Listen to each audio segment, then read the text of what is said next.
ASUS friends लिएर आइसके अर्को एउटा नयाँ जबरदस्त भिडियो एन्ड आज हामी कुरा गर्ने छौं ASUS ROG Phone 3 को केही नयाँ लिक्स को बारेमा। जस्तै कि यो फोनमा तपाईलाई 4 वटा एयर ट्रिगर्स देख्न सकिन्छ। यानी कि तपाईलाई थाहा होला कि जति पनि गेमिङ स्मार्टफोन्स छ त्यसमा तपाईलाई एयर ट्रिगर्स देख्न सकिन्छ। यानी कि एउटा भर्चुअल की देख्न पाउनुहुन्छ जसको थ्रु तपाई कुनै पनि गेम खेल्नु हुन्छ भने एकदमै सिम्पल हुन्छ। जस्तै तपाई shooting game PUBG free fire जस्तै गेम खेल्नुहुन्छ भने त्यहीबाट नै तपाई फायरिङ सुटिङ गर्न सक्नुहुन्छ। त्यही भएर यो पाली ASUS ROG Phone 3 मा 4 वटा एयर ट्रिगर्स देख्न पाउनुहुन्छ र साथमा यो भनिरहेको छ कि यसको भित्र तपाईलाई 40 भाइब्रेसन मोटर पनि देख्न सकिन्छ। यानी कि जुन यसको ह्याप्टिक फिडब्याक छ त्यो एकदमै धेरै इन्हान्स तपाईले पाउनुहुन्छ। तपाई यदि PUBG या यदि सुटिङ गेम खेल्नुहुन्छ भने तपाईलाई यहाँ एकदमै राम्रो ह्याप्टिक फिडब्याक देख्न सक्नुहुन्छ। जब तपाई फायरिङ गर्नुहुन्छ, जब तपाई रनिङ गर्नुहुन्छ या यदि कुनै पनि एक्सन गेम खेल्नुहुन्छ भने तपाईले यहाँको फिल एकदमै धेरै इन्हान्स देख्न पाउनुहुन्छ ASUS ROG Phone 3 मा। अनि यो जुन पिक्चर तपाई हेरिराख्नु भएको छ यो एउटा रियल पिक्चर हो ASUS ROG Phone 3 को। जुन आउनेवाला ASUS ROG Phone 3 छ यही खाले देख्न सकिन्छ।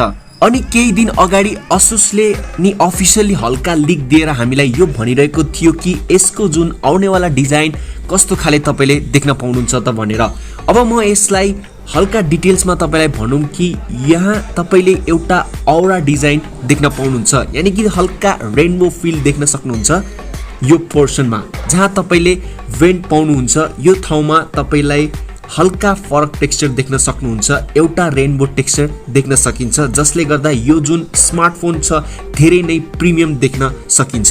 र यसको कुलिङ सिस्टमको कुरा गर्दा भने यो पाली ASUS ROG Phone 3 मा तपाईले एकदमै राम्रो कुलिङ सिस्टम देख्न पाउनुहुन्छ। यानी कि तपाई यहाँ हेर्न सक्नुहुन्छ क्लियरली मेन्सन गरिदिएको छ एरो डाइनामिक सिस्टम जुन यसको स्ट्रक्चर छ एकदमै राम्रो हुन्छ कुलिङ सिस्टमको लागि।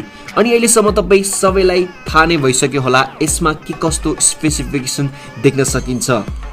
म फेरि पनि सर्टली भन्छु कि यहाँ तपाईलाई स्न्यापड्रागन 865 प्लस वाला प्रोसेसर पाउँछ। अभियसली 5G को सपोर्ट हुनेवाला छ। साथमा 6.59 यानी कि 6.6 इन्चको फुल HD प्लस AMOLED डिस्प्ले पाउँछ जहाँ तपाईलाई 144 हर्ट्ज को हाई रिफ्रेश रेट पनि देख्न सकिन्छ।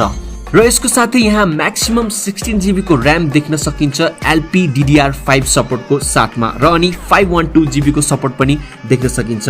अनि जुन मेन डिफरेन्स छ कि यो पाली तपाईलाई यहाँ पछाडी ट्रिपल क्यामेरा सेटअप देख्न सकिन्छ जसमा मेन सेन्सर तपाईले 64 मेगापिक्सल को देख्न सक्नुहुन्छ र यसको भित्र पहिले जस्तो 6000 mAh को बिग ब्याट्री देख्न सकिन्छ र साथमा 30 वाट को फास्ट चार्जिङ को सपोर्ट पनि ASUS ROG Phone 3 मा तपाईले देख्न पाउनुहुन्छ। यो यसको स्पेसिफिकेसन को बारेमा यदि हामी यसको प्राइस को बारेमा गेस गर्ने हो भने नेपालमा यो कुन प्राइस रेन्जमा लन्च हुन सक्छ र हामीलाई लाग्छ कि यो फोन तपाईलाई 60 देखि 70,000 को आसपासमा देख्न सक्नुहुन्छ।